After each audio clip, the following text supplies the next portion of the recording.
कर्मचारियों और मजदूरों की मांगों को लेकर आज इंदौर में सड़कों पर आवाज उठी। भारतीय मजदूर संघ ने कलेक्टर कार्यालय पहुंचकर प्रदर्शन किया और ज्ञापन सौंपा। संघ ने सरकार को साफ तौर पर 26 अक्टूबर तक का समय दिया है। मांगे पूरी नहीं हुई तो आंदोलन भोपाल तक पहुंचेगा।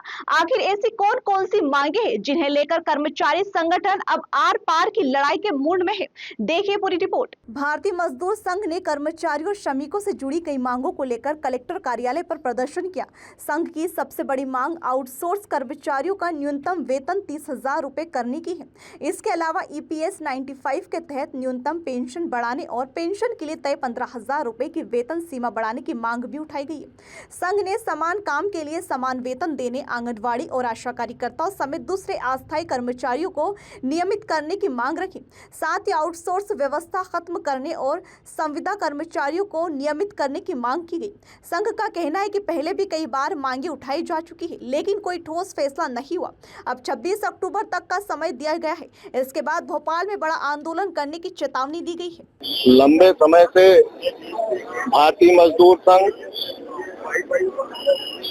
देश के श्रमिकों और कर्मचारियों की लंबित मांगों को लेकर बार बार सरकार को ज्ञापन दे रहा था, लेकिन केंद्र सरकार और प्रदेश सरकार कुंभकर्ण की नींद सो रही है, जिसको जगाने के लिए भारतीय मजदूर संघ केंद्र ने एक दिवसीय आंदोलन का आगाज किया।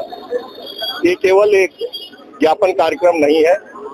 मध्य प्रदेश शासन और केंद्र सरकार को अल्टीमेटम देने का काम किया गया है कि आने वाले 26 अक्टूबर से पहले केंद्र की 11 सूत्री मांग और प्रदेश की 53 सूत्री मांग हमारी जो लंबित है उस पर चर्चा करके अविलंब उसको लागू करे और जो नीतिगत हमारी मांग है उस पे ठोस नीति बनाए। आपके आज जो प्रदर्शन में कितने संगठन इसमें साथ दे रहे हैं? ये भारतीय मजदूर संघ है, उसके अपनी यूनियन है, अपने महासंघ है। ऐसे कुल लगभग यहाँ पे 16 से 17 संगठन हमारे हैं, जिसमें 9-10 हमारी रजिस्टर्ड यूनियन है और बाकी महासंघ है। इनकी जो मुख्य मांग है वो हमारे आउटसोर्स कर्मचारियों का मिनिमम वेतन 30,000 किया जाए। EPS 95 के तहत जो पेंशन मिलती है उसको कम से कम 7,500 जो अभी 1,000 मिल रही है। इसी के साथ ESIC पे जो सरकार ने एक कैपिंग कर दी है 21,000 की, उसको 42,000 किया जाए। साथ ही PF की जो कैपिंग 15,000 वेतन का करा है उसको बढ़ाकर 30,000 किया जाए। समान कार्य समान वेतन। स्कीम वर्कर जो हमारी आंगनवाड़ी, आशा, उषा की बहनें हैं, उनको स्कीम वर्कर से निकालकर उनको नियमित परमानेंट कर्मचारी को उनको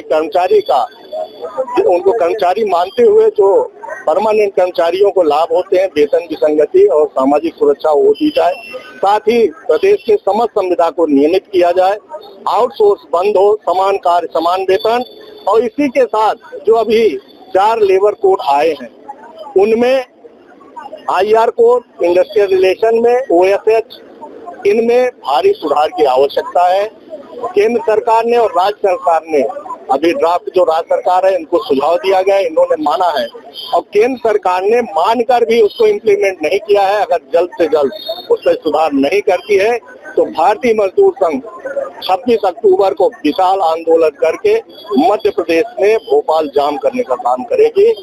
फिलहाल भारतीय मजदूर संघ ने 26 अक्टूबर तक सरकार के फैसले का इंतजार करने की बात कही। इसके बाद मांगे पूरी नहीं हुई तो आंदोलन का दायरा बढ़ेगा और भोपाल में बड़ा प्रदर्शन किया जाएगा। अब देखना होगा कि सरकार इस पर क्या कदम उठाती है।